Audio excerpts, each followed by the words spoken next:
Halo Tribuners, kembali lagi bersama saya Fikil Suatun Hasanah dalam program Selebrasi Lokal 2022. Tribuners, event sepak bola terbesar nih akan berlangsung nih Tribuners mulai besok.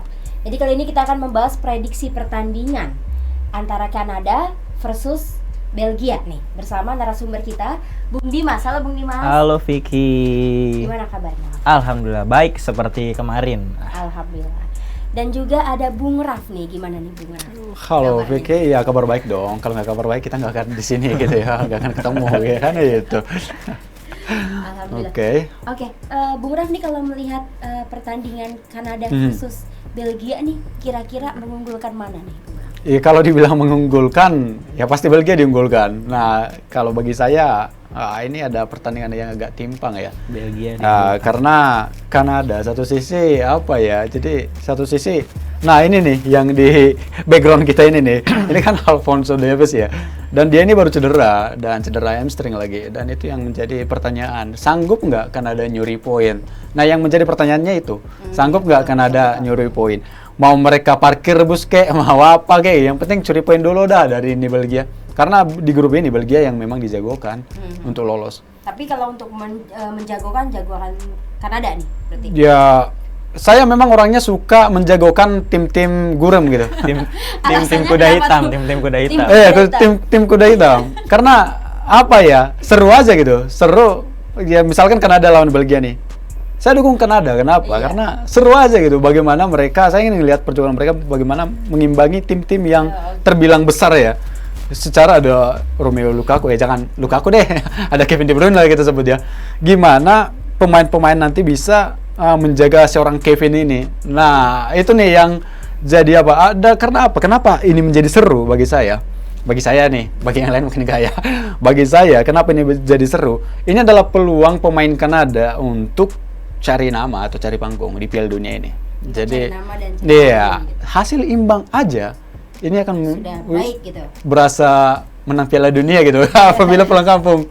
Ya itu kenapa saya mengunggulkan Kanada, karena saya suka power orang nyebut ya power tim yang akan kalah gitu. Tapi saya suka perlawanan dari mereka. Anda Bung Dimas nih. Ya nggak usah ditanya lah ya. Kalau misalnya Bung Raf udah ngomong kayak gitu, berarti kan sebenarnya Belgia lebih diunggulkan dari segi pemain dan betul. segi peringkat juga peringkatnya kedua di dunia. FIFA ya?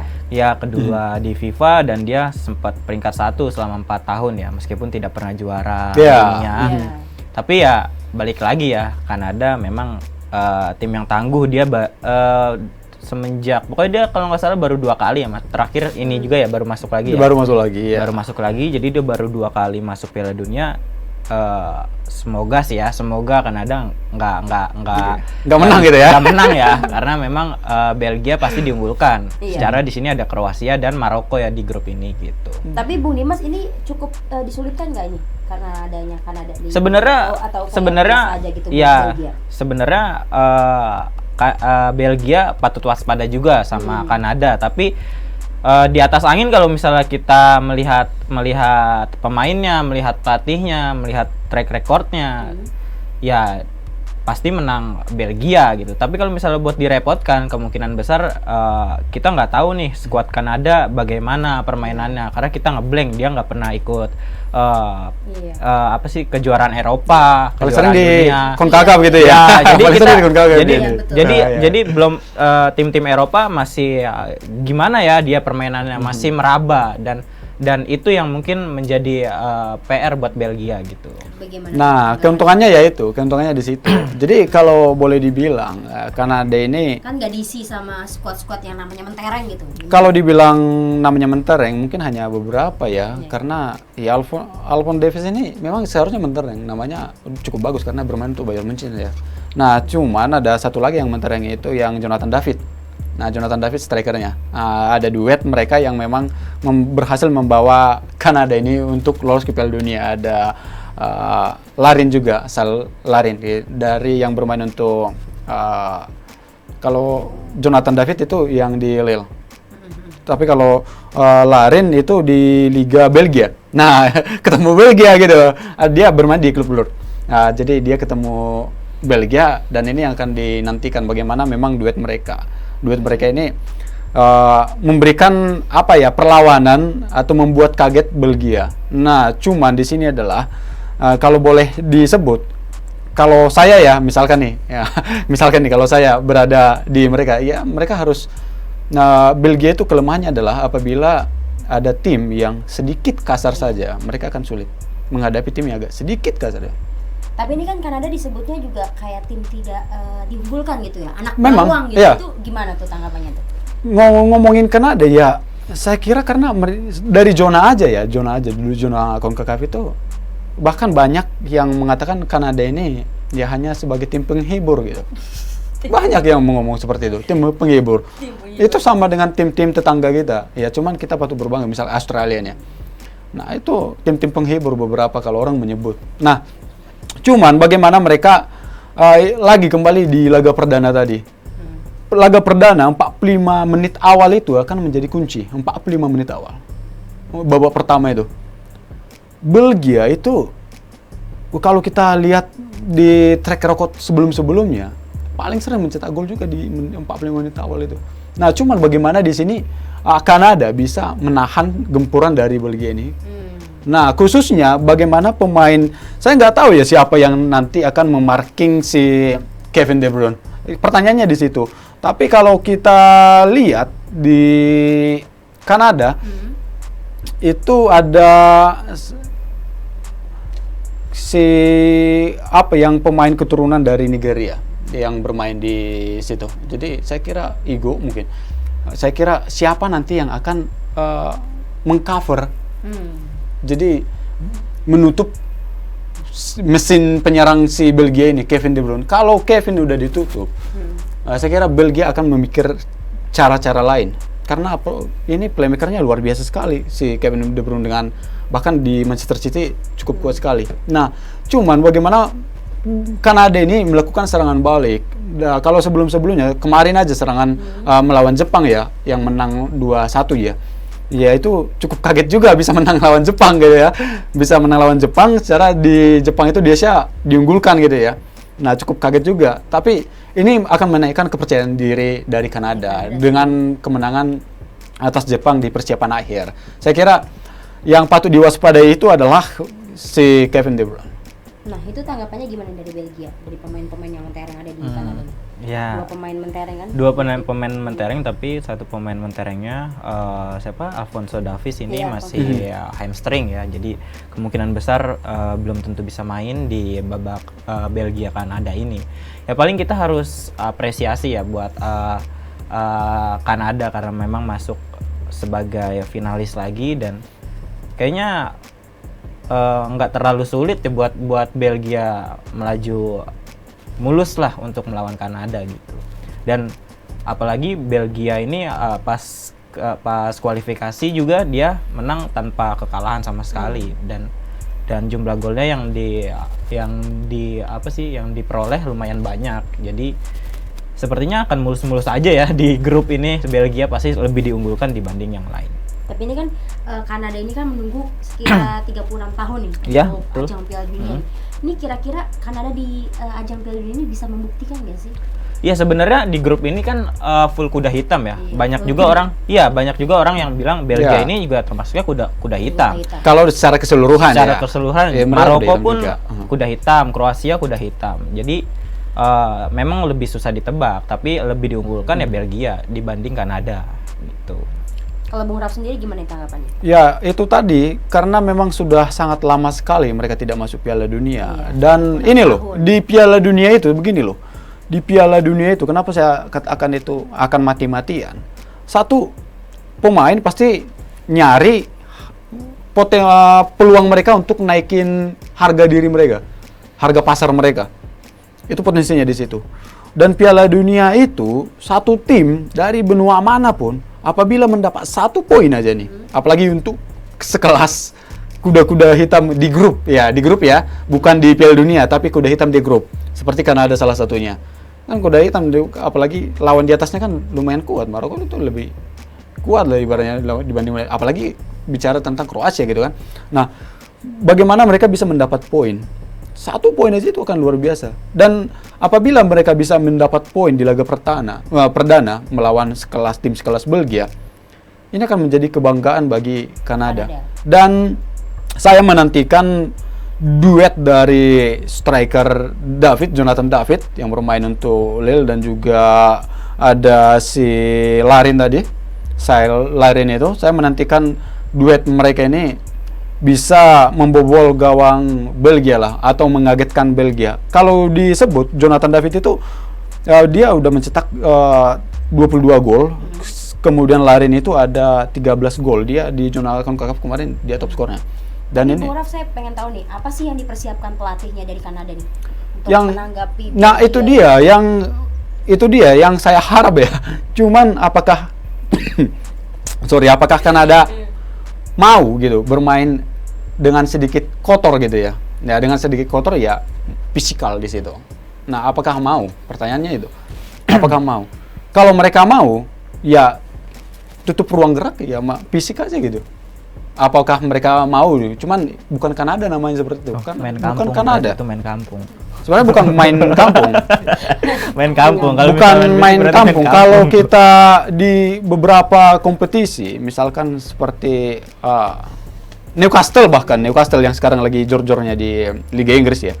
Mereka juga melihat nih potensi. Kalau memang timnya, kalau kita beri leluasa nih lawan nih, ya kita akan diserang babi buta gitu. Ya udah, bagaimana triknya?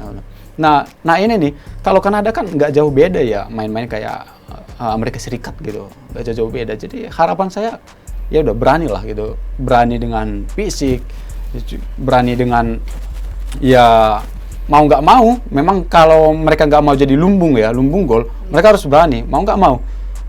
Kemudian Kevin itu harus memang ditutup. Kevin itu harus ditutup. Kalau bisa istilahnya ya Kevin ya 2 orang ya langsung nyikat, tetap 2 orang langsung. Cuma memang ini kan kuda hitam di Piala Dunia ibaratnya Belgia ini, yang diharapkan masuk ke semifinal mungkin. Oke, kalau Bung Dimas gimana tanggapannya? Harus main kotor katanya Kanada nih. Iya, ya mau nggak mau ya. Kalau misalnya Belgia ya sudah pasti bermain pasti lepas lah. Pasti lepas. Paling Belgia ya hanya memikirkan bagaimana caranya tidak kebobolan dari serangan baliknya Kanada ya. Karena atau set piece ya kan. Ya, kemungkinan besar Belgia pasti mengurung pertahanan Kanada, dan bagaimana dia gituin menanggulangi set piece itu tadi. Dan kayaknya agak sulit memang buat Kanada ya buat menang. Iya, jadi Kanada harus kerja keras. Ya, Bung Rapun tadi udah bilang memang harus kerja keras, tapi memang Belgia memang di atas angin untuk Kanada gitu. Harus. Tapi saya pengen tahu nih Bung Dimas, apa sih yang dipersiapkan pelatihnya nih? Iya, pelatih Belgia sendiri sebenarnya kan dia udah melatih Belgia dari 2016 ya. Jadi udah terbiasa dengan permainan-permainan di World Cup. Bahkan World Cup tahun lalu pun Belgia dipegang siapa namanya, saya lupa, nanti lihat dulu. Dia pernah juga nanganin Roberto Martinez. Roberto Martinez. Dia pernah juara Everton juga ya, Ligue 1, FA Cup dia pernah runner up juga di Premier League Asia. Jadi sebenarnya lumayan bagus ya pelatihnya, memang udah kelas dunia, dan kemungkinan besar mainnya lepas lah di Piala Dunia tahun ini ya. Dan apalagi memang Belgia tahun ini kayaknya edisi terakhir buat para pemain, karena ini kan pemainnya pemain bintang semua ya, dan dibilang generasi emasnya Belgia, dan ini kayaknya penentuan terakhir bagaimana Belgia bisa menjuarai lah minimal, soalnya memang minim prestasi gitu. Iya. Tapi ini kan sepanjang Piala Dunia ini kan Belgia lolos 13 kali ya. Iya, ada betul. kemungkinan nggak lolos juga nih di gelaran ini?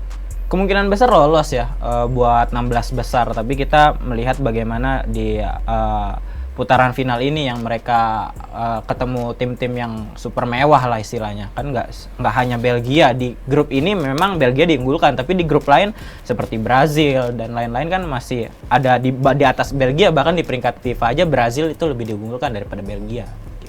Kalau Bung Raf sendiri kan tadi bilang tim Belgia agak lebih sulit gitu ya untuk Kanada yang harus main kotor nih. Berarti peluangnya ini terbilang kecil atau bagaimana nih? Iya, kalau lawan Belgia di atas kertas ya pasti ya kecil. Makanya mereka itu seperti kemarin itu. Ya apalagi Belgia itu kalau kita ngelihat main, bagaimana aliran bolanya itu loh. Dan Belgia itu meskipun tanpa striker juga bisa gitu, tanpa memasang Lukaku gitu ya, tanpa memasang Lukaku. Makanya otak serangan itu ada ya adiknya Hazard juga di situ ya. Jadi kalau misalkan seorang Kevin ini bisa di marking dengan baik, saya kira Belgia akan mencari cara lain baik itu dari skema mungkin lewat sayap atau yang lain. Disitulah peluang dari Kanada ini. Dan saya selalu berkeyakinan babak pertama itu babak penentuan bagi Kanada. Ketika Kanada bisa menahan 0-0 aja di babak pertama, peluang mereka lumayan besar untuk mendapat 1 poin aja dari Belgia. Itu Kanada serangan balik memang serangan balik cepat. Serangan balik mereka cepat. Jonathan David ini kan lumayan kencang juga nih, Jonathan David. Dan dia striker yang memang duet Larin sama David ini memang striker yang gak manja gitu, gak manja. Dan mereka tahu, dan Kanada ini memang boleh dibilang diuntungkan oleh para imigran gitu ya, kalau kita ngomongin ya.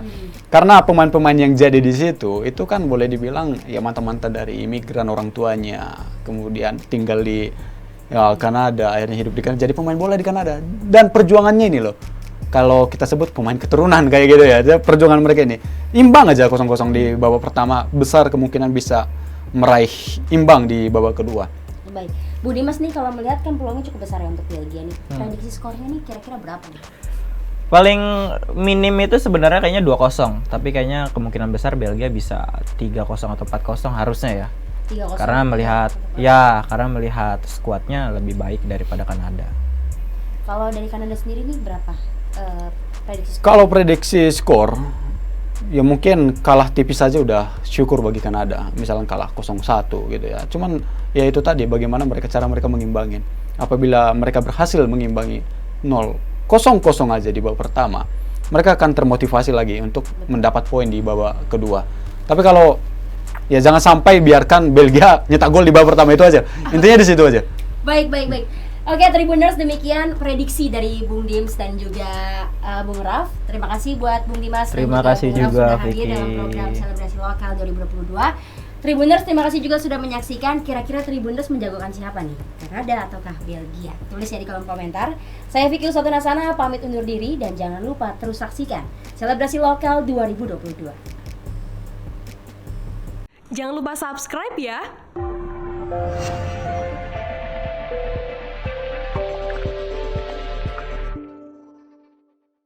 Jangan lupa subscribe ya.